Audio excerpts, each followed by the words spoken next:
दोस्तों, welcome back to our YouTube channel study with Hindi. आज हम पढ़ेंगे व्याकरण के कुछ क्वेश्चन जो बहुत ही इम्पोर्टेंट हैं। व्याकरण तो हर एग्ज़ाम में पूछी जाती है, तो उसी से संबंधित प्रश्न हम करेंगे। भाषा की सबसे छोटी इकाई क्या है, ये हमें बतानी है। तो भाषा की जो सबसे छोटी इकाई है वो है वर्ण। हिंदी में मूलतः कितने वर्ण हैं, हमें बताने हैं कि हिंदी में जो वर्णों की संख्या है वो कितनी है। 46। हिंदी भाषा में कौन सी वे ध्वनियाँ हैं जो स्वतंत्र रूप से बोली या लिखी जाती हैं। तो इसका सही आंसर होगा दोस्तों स्वर, क्योंकि स्वर ही वो ध्वनियाँ हैं जो स्वतंत्र रूप से बोले और लिखे जाते हैं। संयुक्त को छोड़कर हिंदी में मूल वर्णों की संख्या कितनी है। तो इसका सही आंसर होगा 44, यानी ऑप्शन नंबर बी। स्वर किसे कहते हैं। अब इसके अलग अलग ऑप्शन हैं हमारे पास, जिनका उच्चारण लघु और गुरु में होता है, जिनका उच्चारण बिना अवरोध अथवा विघ्न बाधा के होता है, जिनका उच्चारण स्वरों की सहायता से होता है, या जिनका उच्चारण नाक और मुंह से होता है। तो इसका सही आंसर होगा जिनका उच्चारण बिना अवरोध या विघ्न के होता है। नेक्स्ट क्वेश्चन है, निम्नलिखित में से अग्रस्वर नहीं है। तो हमें बताना है कि अग्रस्वर कौन सा नहीं है। तो हमारा जो आंसर होगा वो होगा ऑप्शन नंबर ए, यानी कि ए होता है वो अग्रस्वर नहीं होता है। बाकी ई, ए, ऐ ये सारे अग्रस्वर होते हैं।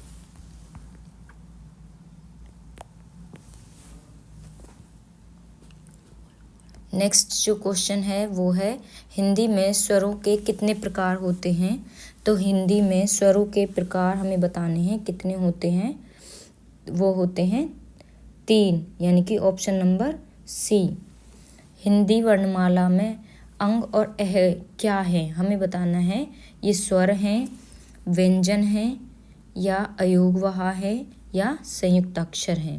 तो दोस्तों ये ना तो स्वर हैं, ना व्यंजन है, ना ये संयुक्ताक्षर हैं, ये हैं अयोगवाह। जिनके उच्चारण में दीर्घ स्वर से भी अधिक समय लगता है वे कहलाते हैं। मतलब दीर्घ स्वर से ज़्यादा जिनमें समय लगे वो क्या कहलाते हैं, ये हमें बताना है। उन्हें मूल स्वर कहते हैं, प्लुत स्वर कहते हैं, संयुक्ताक्षर कहते हैं, या अयोगवाह। हमारा जो सही आंसर होगा वो होगा प्लुत स्वर। उन्हें प्लुत स्वर बोला जाता है जिनके उच्चारण में दीर्घ स्वर से भी ज़्यादा समय लगता है। नेक्स्ट क्वेश्चन है, निम्नलिखित में से कौन स्वर नहीं है। अर्थात हमें बताना है कि इनमें से कौन सा स्वर नहीं है। तो हमारा जो ऑप्शन होगा वो होगा ऑप्शन नंबर डी, सही आंसर।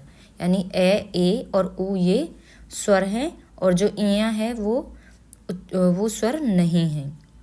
नेक्स्ट क्वेश्चन है, उच्चारण के समय जीभ की स्थिति के अनुसार स्वरों के कितने भेद किए गए हैं।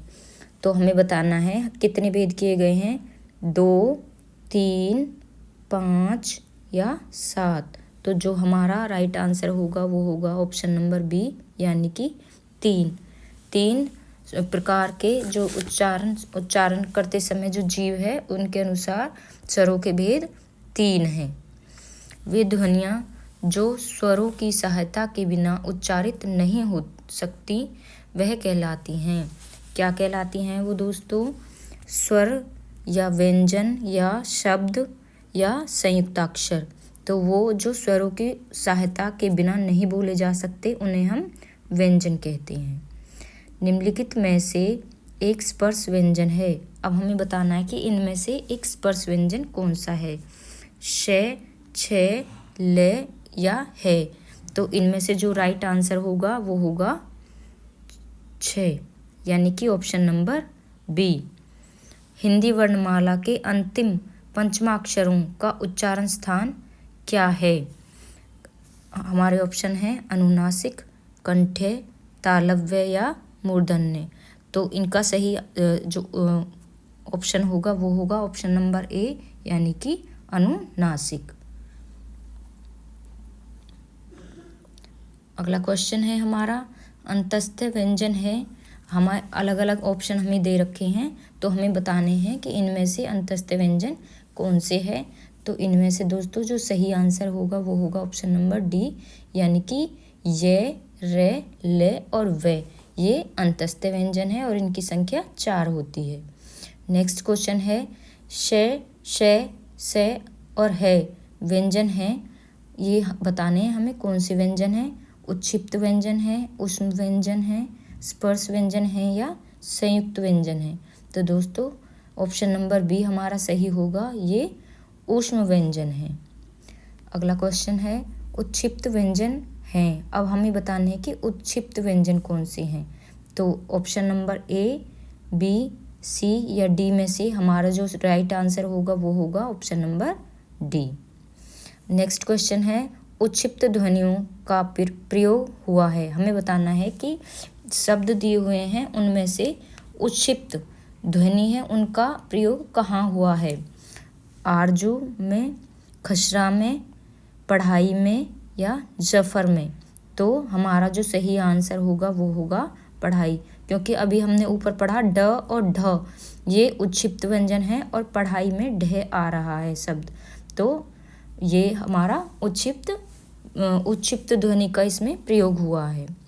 नेक्स्ट क्वेश्चन है, ये वर्ण किन वर्णों के संयोग से बना है, यानी जो ज्ञ है वो संयुक्ताक्षर है, दो वर्णों के मेल से बना है वो। तो इनमें से हमें बताना है कि वो कौन कौन से वर्णों के मेल से बना है। तो हमारे पास जो ऑप्शन दे रखे हैं उनमें से जो सही आंसर होगा वो होगा ऑप्शन नंबर बी, यानी कि ज और ये, यानी इसमें देखो ज आधा है क्योंकि इसके नीचे हलंत लगा हुआ है दोस्तों, और एक ज पूरा भी है, लेकिन ये हमारा रॉन्ग होगा। जो सही आंसर होगा वो ऑप्शन नंबर बी होगा। नेक्स्ट क्वेश्चन है, छ, त्र और ज्ञ की गणना स्वतंत्र वर्णों में नहीं होती है, क्योंकि अब हमें बताना है कि इनकी गणना स्वतंत्र वर्णों में क्यों नहीं होती। ये संयुक्त व्यंजन होते हैं, इनका प्रयोग केवल तत्सम शब्दों में ही होता है, ये व्यंजन अर्ध स्वर माने गए हैं, ये पूर्णतः स्वतंत्र व्यंजन हैं। तो इनमें से जो सही ऑप्शन होगा वो होगा ऑप्शन नंबर ए, यानी कि ये संयुक्त व्यंजन है, ये छ, त्र, ज्ञ संयुक्त व्यंजन की श्रेणी में आते हैं। नेक्स्ट क्वेश्चन है, हिंदी में व्यंजन वर्णों की संख्या है, हमें बताने हैं कि हिंदी में जो व्यंजन हैं वो कितने हैं, उनकी संख्या कितनी है। तो दोस्तों व्यंजनों की संख्या 33 होती है, तो हमारा जो ऑप्शन नंबर सी है वो बिल्कुल सही होगा। दोस्तों वीडियो पसंद आई हो तो लाइक कीजिए, सब्सक्राइब कीजिए, शेयर कीजिए और कमेंट भी कीजिए। थैंक यू दोस्तों।